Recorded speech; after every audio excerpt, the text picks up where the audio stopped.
इस वक्त की दोस्तों तमाम बेहद बड़ी खबरें, मुख्य समाचार आप लोगों के लिए लेकर के आए हैं दोस्तों, जहां पर एक एक करके चलेंगे। तमाम बेहद बड़ी खबरें आप तक आगे इसी वीडियो के माध्यम से पहुंचाएंगे। दोस्तों खबरों की तरफ बढ़ने से पहले अगर आप लोग भी खुले तौर पर राहुल गांधी और इंडिया गठबंधन के समर्थन में खड़े हैं तो अभी इस वीडियो को लाइक कीजिएगा और कमेंट बॉक्स में वी सपोर्ट इंडिया जरूर ही कमेंट कीजिएगा। दोस्तों जो पहली बड़ी खबर आ रही है बताते चले।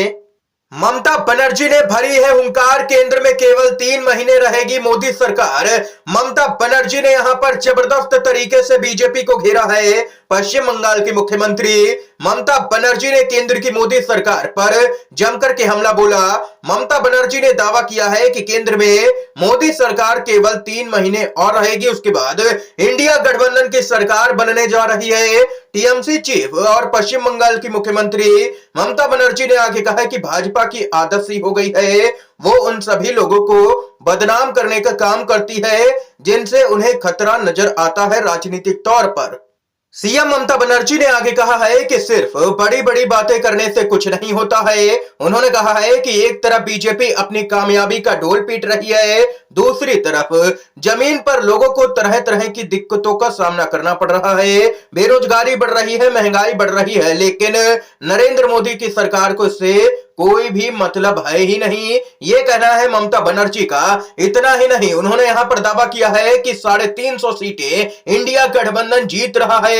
पश्चिम बंगाल में तो बीजेपी का इस बार खाता भी नहीं खुलने देंगी। ममता बनर्जी ने यह बात यहां पर दो टूक कह दी है कि पश्चिम बंगाल के अंदर बीजेपी का इस बार सोफड़ा साफ होगा पूरी तरह से। दोस्तों अगर आप लोग भी मानते हैं कि ममता बनर्जी ही यहां पर बीजेपी को उखाड़ फेंकेंगी तो अभी इस वीडियो को लाइक कीजिएगा। अगली अपडेट आ रही है, राहुल गांधी की भारत जोड़ो न्याय यात्रा से डरी बीजेपी, यात्रा की नहीं दे रही है अनुमति। जी हां दोस्तों, केसी वेणुगोपाल ने दे दिया है बड़ा बयान। भारत जोड़ो न्याय यात्रा को मणिपुर में अभी मंजूरी नहीं मिली है, सरकार इसका राजनीतिकरण ना करे, यात्रा का मकसद नफरत खत्म करना है।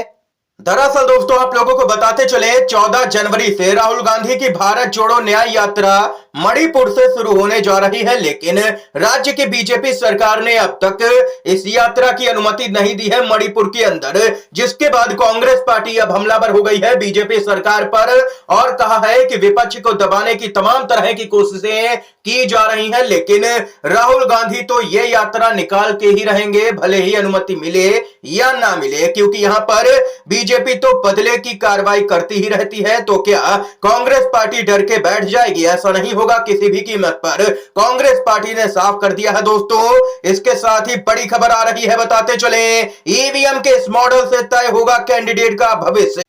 जी हां दोस्तों आप लोगों को यहां पर बताते चले, एक तरफ जहां चुनाव आयोग पर इंडिया गठबंधन लगातार दबाव डाल रहा है कि वीवीपैट की 100% जो पर्चियां हैं उनकी गिनती की जाए, तो वहीं दूसरी तरफ यहां पर चुनाव आयोग की तरफ से ही बड़ी खबर आई है। लोकसभा चुनाव 2024 को लेकर के सियासी पार्टियां लगातार तैयारी में जुटी हुई हैं और उधर चुनाव आयोग भी अब एक्शन में आ गया है। जानकारी के मुताबिक इस चुनाव में ईवीएम के मॉडल का इस्तेमाल होगा। ईवीएम M3 मॉडल से यहां पर इस बार वोटिंग कराई जाएगी। ये यहां पर दोस्तों चुनाव आयोग ने ताजा जानकारी दी है, जिसके बाद यहां पर सोशल मीडिया पर कई तरह की मांगे उठने लगी हैं। लोगों ने कहा है कि चुनाव आयोग से विपक्ष को कोई भी उम्मीद नहीं करनी चाहिए, क्योंकि उस पर भी दबाव है। कांग्रेस अपने मैनिफेस्टो में शामिल करे कि सत्ता में आते ही 3 महीने के अंदर मशीन से वोटिंग पर प्रतिबंध लगाएगी और बैलेट पेपर को वापस लाएगी, तभी लोगों को यहां पर भरोसा होगा। ये यहां पर लोगों की भी राय सामने निकल के आई है पूरे मामले पर। आप लोगों की क्या कुछ राय है? इंडिया गठबंधन को क्या कुछ कदम उठाने चाहिए? पूरे मामले को लेकर के कमेंट बॉक्स में दोस्तों अपनी राय जरूर ही बताइएगा। जो अगली अपडेट आ रही है बताते चले, राजस्थान बीजेपी के अंदर मचा हड़कंप। विधानसभा चुनाव में मिली करारी हार के बाद सुरेंद्र पाल सिंह टीटी ने मंत्री पद से दिया है त्यागपत्र। राजस्थान के सीएम भजन लाल शर्मा ने ट्वीट करके इस बात की जानकारी दी है कि मंत्री ने हार के बाद अपना इस्तीफा दे दिया है। बताते चले आप लोगों को, करणपुर विधानसभा सीट पर कांग्रेस पार्टी ने जबरदस्त जीत हासिल की है, जिसके बाद बीजेपी के मंत्री को अब इस्तीफा देना पड़ा है दोस्तों। इसके साथ ही जो अगली खबर आ रही है बेहद ही चौंकाने वाली खबर है। अडानी के आने और रवीश कुमार के जाने के बाद एनडीटीवी के दर्शकों की संख्या में 70% की गिरावट दर्ज की गई है। जी हां दोस्तों, अडानी ग्रुप के टेक ओवर और रवीश कुमार के एनडीटीवी छोड़ने के पहले और बाद के व्यूज के आंकड़ों की पड़ताल हमारे सामने कुछ चौंकाने वाले तथ्य रखती है। आप लोगों के लिए यह खबर जानना जरूरी है। बताते चले, एनडीटीवी पर गौतम अडानी के टेक ओवर को 1 साल पूरा होने जा रहा है। इस 1 साल में न्यूज चैनल में कई बदलाव देखे गए। रवीश कुमार, श्रीनिवास जैन, सुनील सैनी, निधि राजदान सहित कई बड़े चेहरों ने यहां पर चैनल छोड़ दिया। इसके साथ ही लगता है कि एनडीटीवी के साथ वफादार रहा एक बड़ा दर्शक वर्ग भी उसे छोड़ चुका है। अगर हम डिजिटल मीडिया में एनडीटीवी की मौजूदगी के आंकड़ों की तुलना करें तो यह साफ होता है कि अडानी के पहले और अडानी के आने के बाद एनडीटीवी की दर्शक संख्या में भारी गिरावट यहां पर आ चुकी है।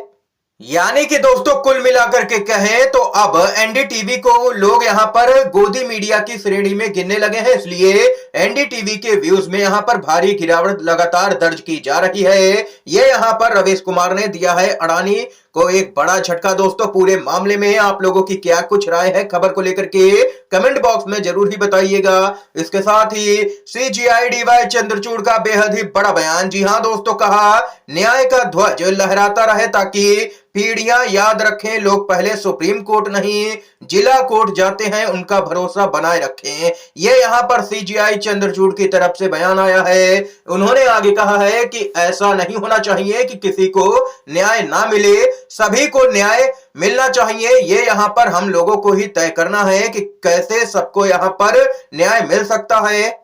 अगली अपडेट आ रही है दोस्तों, बताते चलें, एक देश एक चुनाव पर जनता से मांगे गए हैं सुझाव। रामनाथ कोविंद की अगुवाई वाली समिति ने जारी किया नोटिस।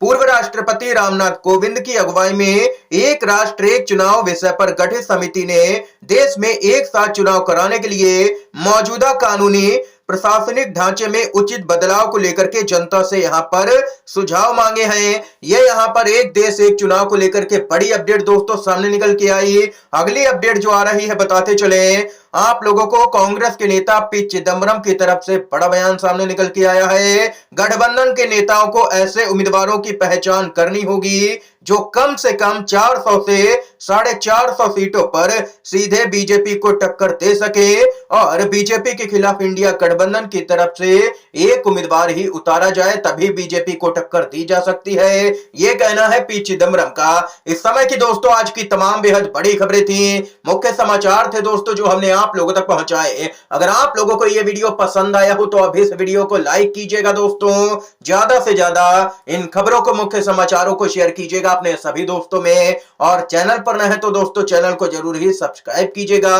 वीडियो देखने के लिए आप सभी दोस्तों का बहुत बहुत धन्यवाद। जय हिंद, जय भारत।